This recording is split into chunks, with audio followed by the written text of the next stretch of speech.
नमस्कार दोस्तों, आज की क्लास में हम सीखेंगे टिकर के जरिए प्रॉफिट एंड लॉस स्टेटमेंट या जैसे इनकम स्टेटमेंट या P&L स्टेटमेंट भी कहते हैं उसको समझना। और चिंता मत करिए, ये कोई बोरिंग सी अकाउंटिंग क्लास नहीं है, इसलिए हम उन्हीं फैक्टर्स पे फोकस करेंगे जो आपको इन्वेस्टमेंट डिसीजन लेने में मदद करे। तो चलिए शुरू करते हैं आज profit and loss statement analyse करना सीखना। तो कंपनी पेज पे आप डायरेक्टली इस P&L को क्लिक करके P&L सेक्शन में या प्रॉफिट एंड लॉस सेक्शन में जंप कर सकते हैं। अब एक बात का ध्यान रखिएगा कि प्रॉफिट एंड लॉस स्टेटमेंट जब आप देख रहे हैं तो अगर वो कंपनी में कंसोलिडेटेड स्टेटमेंट्स अवेलेबल हैं तो ज्यादातर समय कंसोलिडेटेड स्टेटमेंट्स ही देखें, या दोनों स्टैंड अलोन कंसोलिडेटेड देखेंगे तो और बेहतर है। एक और चीज, प्रॉफिट एंड लॉस स्टेटमेंट हमेशा एक साल का होता है, यानी ये जो आप स्टेटमेंट देख रहे हैं 2015, तो ये कंपनी ने अप्रैल 1 से लेकर 31 मार्च 2015 तक कैसा परफॉर्मेंस किया उसका लेखा जोखा है, और उसके मुकाबले बैलेंस शीट होती है अब तक की, यानी 2015 की जो आपको बैलेंस शीट दिख रही है ये आपको पिक्चर दिखा रही है इस कंपनी के बारे में कि जब से कंपनी शुरू हुई थी तब से लेके 2015 होते होते इस कंपनी की क्या हालत है। तो इसे आप ऐसे भी समझ सकते हैं कि कई सालों का P&L मिल के बैलेंस शीट को शक्ल देता है। तो बैलेंस शीट कंपनी की ओवरऑल पिक्चर दिखाती है, P&L इस साल की पिक्चर दिखाती है। तो चलिए अब हम शुरू करते हैं हेड बाय हेड समझना कि प्रॉफिट एंड लॉस स्टेटमेंट का किस चीज का क्या मतलब है। तो पहले है नेट सेल्स। अब नेट सेल्स को आप बेसिकली समझ सकते हैं कि कंपनी ने कितना माल बेचा, कितने रुपए का माल बेचा, उसने उस पर कितना कमाया, कुछ कमाया या लॉस में बेचा, ये सबसे उसको कोई लेना देना नहीं है। सिर्फ ये बता रहा है कि आपकी अगर दुकान है तो दुकान से आपने कितने रुपए का माल बेचा इस साल। अब अदर इनकम क्या होता है? अदर इनकम ये बताता है कि आप एग्जाम्पल लीजिए कि जैसे आप बिजनेस करते हैं, तो बिजनेस में जब आप इनकम टैक्स फाइल करेंगे तो आप एक हेड दिखाएंगे कि ये बिजनेस इनकम है। उसके अलावा आपकी किसी ना किसी और हेड से भी इनकम आ रही होगी, जैसे किसी से रेंट लिया या ब्याज पे पैसा दिया था तो इंटरेस्ट आ रहा है, या फिर आपने कोई म्यूचुअल फंड में इन्वेस्टमेंट किए थे, बैंक में पैसा रखा था, उसका इंटरेस्ट आ रहा है। तो जो आपका मेन बिजनेस है जिससे आप अपना घर चलाते हैं उसको छोड़ के भी कम से कम हमारा बैंक में तो पैसा होता ही है जहां से इंटरेस्ट आता है, थोड़ा बहुत म्यूचुअल फंड में लगा ही होता है, तो कुछ और सोर्सेज भी सबके ऐसे होते हैं जहां से थोड़ा बहुत पैसा आ रहा होता है।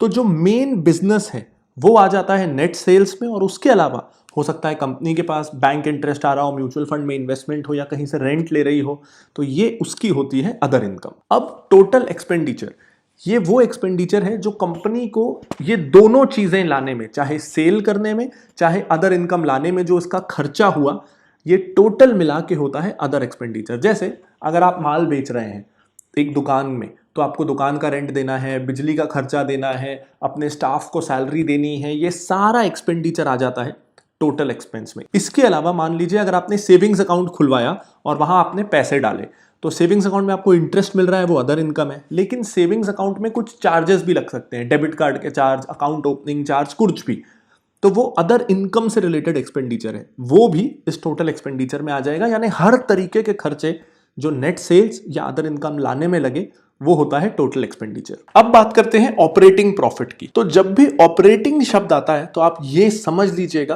कि ये कोर बिजनेस की बात हो रही है, यानी माल बेच के कितना पैसा आया या कितना मुनाफा आया। तो जहां हम नेट सेल्स में बात कर रहे थे कि ये बताता है कि आपने कितने रुपए का सामान बेचा।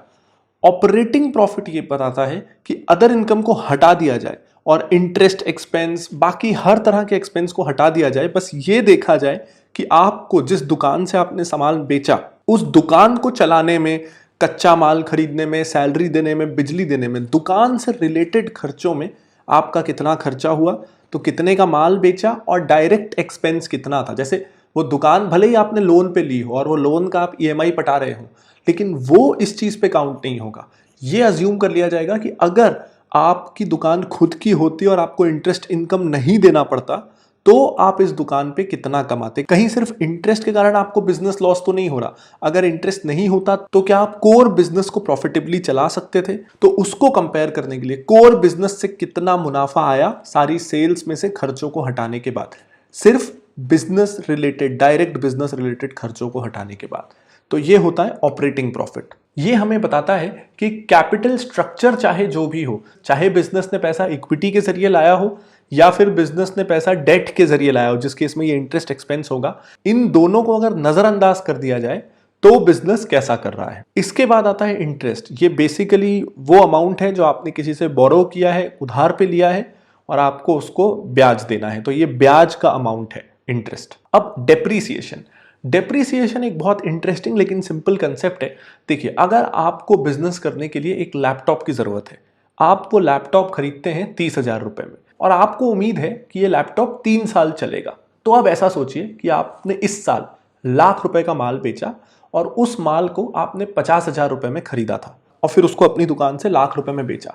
तो अब आपका मुनाफा हो रहा है, मान लेते हैं कोई और खर्चा नहीं है, तो 50,000 रुपए।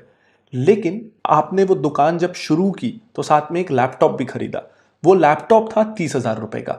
अब अगर उस 30,000 रुपए को भी इस टोटल एक्सपेंडिचर में मान लिया जाए तो 50,000 रुपए का माल जो आपने खरीदा और 30,000 रुपए का लैपटॉप, यानी 80,000 का आपका खर्चा हुआ और आपने लाख रुपए का माल बेचा, यानी आपने कमाया 20,000 रुपए।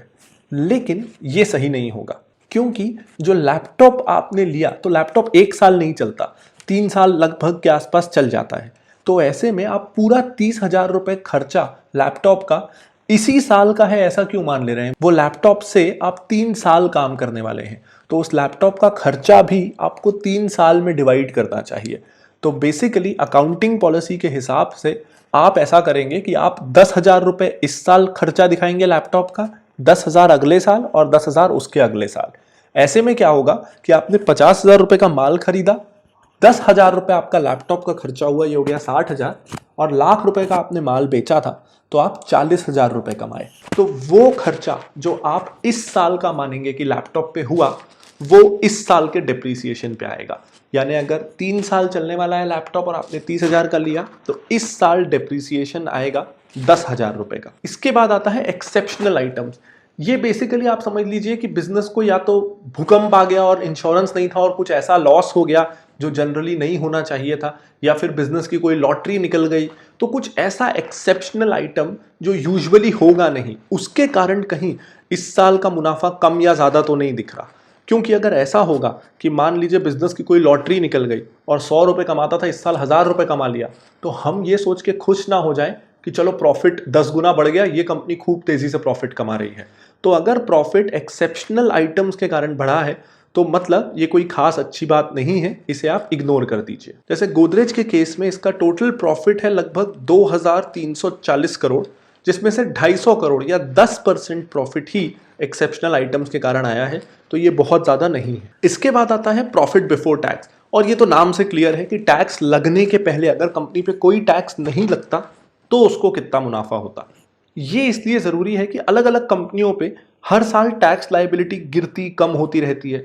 हो सकता है किसी कंपनी को स्पेशल एग्जेम्पशन मिला हो, किसी ने स्पेशल इकोनॉमिक जोन में शुरुआत की हो तो कुछ साल का टैक्स ब्रेक मिला हो। तो ये देखने के लिए कि अगर टैक्स नहीं लगता तो ये कंपनी कितना प्रॉफिट कमाती, उसके लिए ये कॉलम होता है। इसके बाद आता है टैक्स, ये सरकार को कितना टैक्स पे किया किसी कंपनी ने वो दिखाता है। और उसके बाद ये सब हटके आता है कि कंपनी ने कितना वाकई में नेट प्रॉफिट कमाया, इंटरेस्ट को कंसिडर करके, डेप्रीसिएशन हटा के, एक्सेप्शनल आइटम्स को एडजस्ट करके, टैक्स पे करके, सब कुछ करके कितना सच में शुद्ध मुनाफा कंपनी ने कमाया, वो नेट प्रॉफिट होता है। इसके बाद आता है एडजस्टेड ईपीएस। अब ये आपको सिंपल बताता है कि नेट प्रॉफिट है मान लीजिए 50 रुपए और टोटल शेयर्स थे 10, तो पर शेयर प्रॉफिट या अर्निंग पर शेयर कितना हुआ। तो अगर 50 रुपए प्रॉफिट है और टोटल शेयर्स हैं 10, तो मैं 50 को 10 से डिवाइड करूंगा तो अर्निंग पर शेयर हुआ 5 रुपए। एक शेयर अगर मेरे पास है तो मैंने उसके बदले 5 रुपए का मुनाफा कमाया। ये मुझे ईपीएस बताता है। तो इस तरीके से ये सारे मेन हेड्स हैं प्रॉफिट एंड लॉस स्टेटमेंट में। इसमें हम अगले कुछ ही हफ्तों में कुछ और कॉलम्स डाल रहे हैं ताकि आपको और क्लियर हो सके और डिटेल में हम प्रॉफिट एंड लॉस स्टेटमेंट देख सके। हाँ, इसमें एक ज़रूरी चीज़, जैसे अगर आपको देखना है कि अदर इनकम में कहाँ से आई इनकम या एक्सेप्शनल आइटम्स, तो ये क्या एक्सेप्शनल हुआ कि गोदरेज ने 250 करोड़ रुपए कमा लिए, तो उसके लिए ज़रूरी है कि आप डॉक्यूमेंट सेक्शन पे जाएं, एनुअल रिपोर्ट डाउनलोड करें और उसमें कंट्रोल फाइंड करके प्रॉफिट एंड लॉस स्टेटमेंट के नोट्स में चले जाएं और वहाँ आपको ये डिटेल मिल जाएगी कि अदर इनकम एग्जैक्टली क्या थी, एक्सेप्शनल आइटम एग्जैक्टली क्या था, या जो भी आप जानना चाहते हैं वो आपको डॉक्यूमेंट सेक्शन में एनुअल रिपोर्ट डाउनलोड करके मिल जाएगा। तो अगर आपको ये वीडियो पसंद आया हो तो आप इस वीडियो को लाइक करना बिल्कुल मत भूलिएगा। अगर आपने अभी तक इस चैनल को सब्सक्राइब नहीं किया है तो दबा दीजिए सब्सक्राइब बटन को और बेल आइकन को, ताकि कोई भी फ्यूचर वीडियो आपसे मिस ना हो जाए।